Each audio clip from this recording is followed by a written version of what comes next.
آئیے شوق جنت کی بات نکلی ہے تو ایک اور ایمان کو گرما دینے والا، تازہ کر دینے والا واقعہ سماعت فرمائیں، کیونکہ یہ واقعہ کسی مرد صحابی کا نہیں بلکہ ایک صحابیہ کا ہے کہ جو صحابیہ اللہ کے نبی صلی اللہ علیہ وسلم کی خدمت میں آ کر کہتی ہے، اللہ کے نبی صلی اللہ علیہ وسلم مجھے بڑی پریشانی کا سامنا ہے، بہت سے دکھوں کا سامنا ہے۔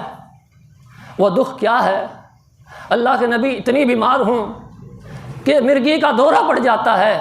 یہ صحابیہ ہے، عورت ذات ہے، اللہ کے نبی صلی اللہ علیہ وسلم مرگی کا دورہ پڑ جاتا ہے اور بازار بھی بعض دفعہ سودا صرف لینے جانا پڑ جاتا ہے مجبوری کی حالت میں۔ اللہ سے دعا کر دیجئے کہ اللہ مجھے اس بیماری سے نجات عطا فرما دے۔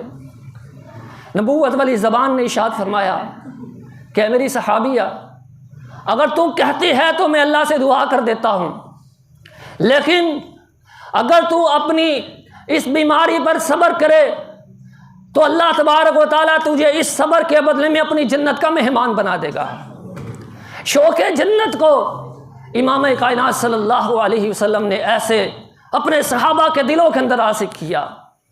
میری مائیں بہنیں توجہ فرمائیں، یہ عورت ذات ہے، چند لمحے نہیں گزرتے جیسے ہی جنت کا نبوت والی زبان پر تذکرہ آیا، اس عورت ذات صحابیہ نے کیا کہا؟ اللہ کے نبی صلی اللہ علیہ وسلم میں صبر کرنے تیار ہوں، میں اس دکھ کو جھیلنے کے لیے تیار ہوں، میں اس غم کو برداشت کرنے کے لیے تیار ہوں، میں اس ڈپریشن کا مقابلہ کرنے کے لیے تیار ہوں۔ یہ کون سی قوت تھی، یہ کون سی طاقت تھی جو اتنی بڑی بیماری کا خندہ پیشانی کے ساتھ مقابلہ کرنے کی جرأت پیدا کر رہی تھی؟ وہ شوق جنت تھا۔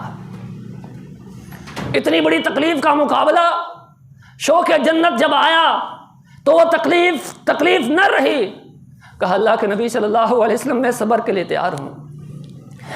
ہاں ایک چیز ہے، توجہ فرمائیں، اس حالت کے اندر بھی صحابہ کو، صحابیات کو، جنتی مہمانوں کو اپنے دل و دماغ میں جنت کے شوق کو بٹھا لینے والوں کو سوجتی ہے تو کیا سوجتی ہے؟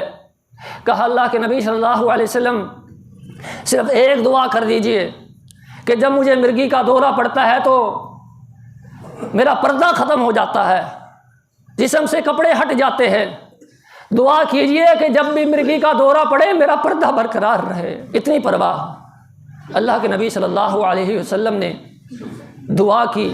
صحابہ کہتے ہیں وہ خاتون جب بازار سے گزرتی تو صحابہ کہا کرتے تھے کہ اگر اس دنیا کے اندر کسی نے جنتی عورت کو دیکھنا ہے تو وہ جا رہی ہے۔ اللہ اکبر۔ کہتے ہیں کہ اس کے بعد اس خاتون کو کئی مرتبہ دورہ تو پڑ جایا کرتا تھا، لیکن کبھی اللہ تبارک و تعالی نے اس کے جسم کو ننگا نہیں کیا۔